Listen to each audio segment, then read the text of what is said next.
Hi, I'm Laya. I'm Amrita. 6% of the US adults are addicted to alcohol. And about 15% are addicted to cigarettes. But you know what's worse? 23% are addicted to screens. With our ever technological world and the advent of apps such as Instagram and TikTok that keep us entertained, we often forget how long we actually spend on our phones. Screen addiction is essentially when people have repeatedly spent an extended amount of time on their devices, whether it be scrolling on social media, watching TV, or more. In fact, according to Premier Health, studies have even shown that excessive screen use can affect impulse control, which is essentially controlling one's emotions, and it has similar effect to that of cocaine use in some cases.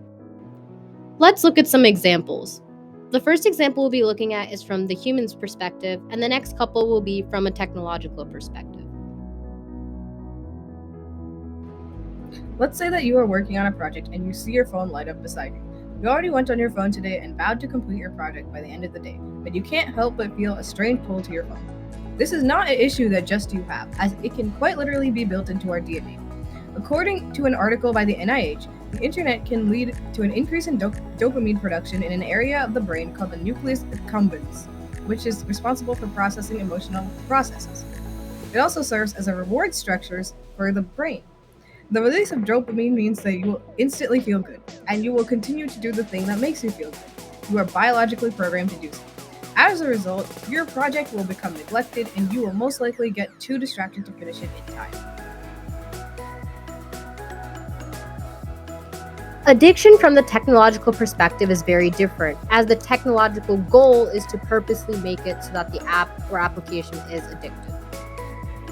An example of this can best be described as temporary. Now, what this means is, for example, the algorithm behind Snapchat was designed to make people return and keep checking their phones by making it so that a Snapchat or Snap status is temporarily there, meaning it's going to disappear in a matter of minutes or hours.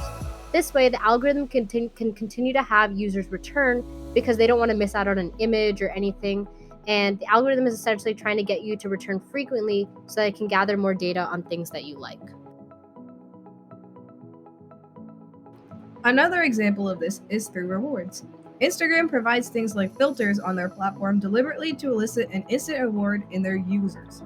When the user clicks on the filter option, then they will get an instant reward because they will see what they want to see, look how they want to look. This is deliberate. Notice how the button to put on a filter is right there as soon as a user decides to take a picture. The algorithm is trying to get the user to click on the filters and get addicted to them. Let's look at some statistics. According to 9 to 5 Mac, about 40% of all college students are addicted to their phones and social media in general, which can affect their sleep and health. And according to another source called It's Time to Log Off, in a study conducted by Notre Dame University, people that sent and received messages more than the average reported behaviors consistent with low self-esteem, anxiety increase, and more.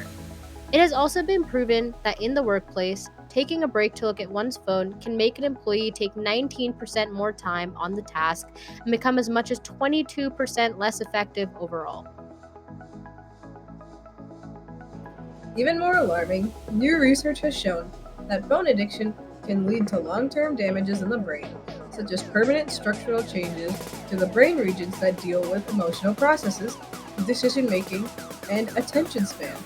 Screen addiction has also been proven to take a toll on academics, specifically with undergraduate students. In fact, a study conducted on women in their first year of college that examined the link between media use and things like GPA showed that as the amount of time spent in front of screens increased, things like their GPAs decreased. There are several methods to deal with screen addictions, both non-technical and technical. Let's first look at some non-technical ways.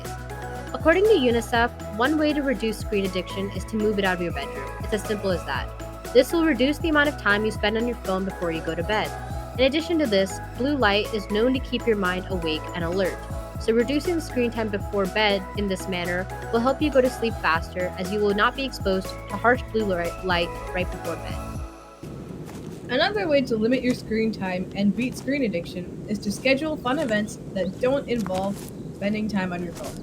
Hiking and exercise are enjoyable activities that don't require screen time, so you can reduce the amount of time you spend on your phone by simply going outside. A more technical way to beat screen addiction is to turn your phone to grayscale mode from full color mode. There are certain applications that can do this already. Humans are naturally attracted to bright colors, and this makes us want to revisit our phones to get that type of stimulation. So by turning your phone to grayscale mode or downloading an application that can, you won't see those and you'll be more likely to spend less time on your phone.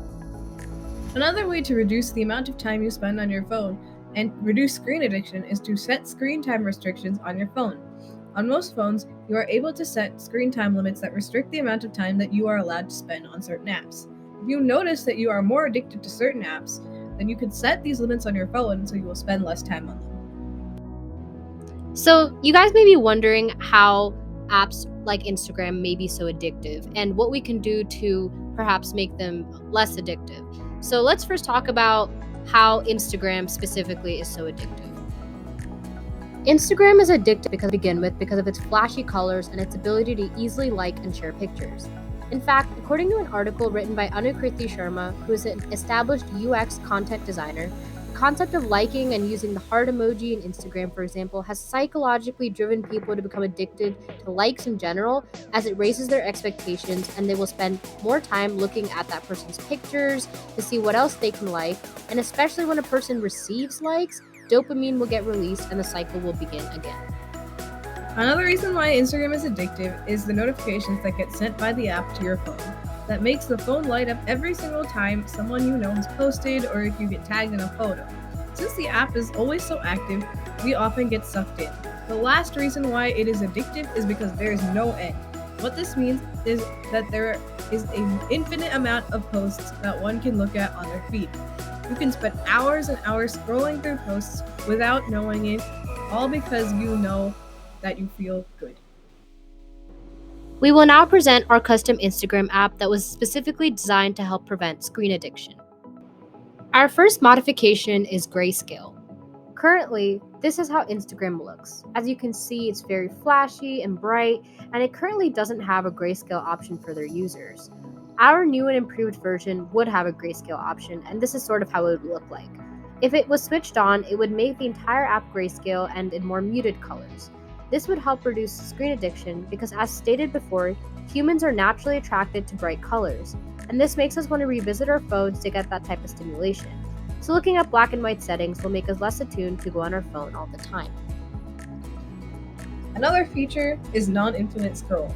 As of now, Instagram can have infinite amounts of content as shown here, and infinite scrolling makes it seem like there is an unlimited amount of stuff for the user to go through, which makes it so the user will spend more time on the app. Instead, our version makes it so that the app will only have a limited amount of posts to view per day, thereby reducing screen addiction. The user can only view 50 posts per day. Users can view the next post by clicking on the right arrow and view the previous one by clicking on the left arrow. Our last feature is hidden likes. On apps like Instagram, people often feel validated in the posts they make by getting likes. You can see here that this post has about 200,000 likes.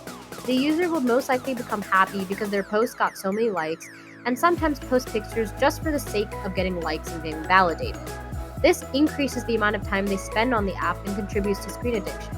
Our modification would make it so that the user is unable to see the amount of likes they get. This way, the user will only post photos for their own enjoyment and will reduce the amount of time the user spends on the app by discouraging them from trying to post photos just for the sake of getting likes, as the whole point of Instagram is to simply post pictures for others to view, so this wouldn't really interfere with functionality. Thanks for watching. We hope you enjoyed this video. And now we hope you will make responsible choices about your screen use.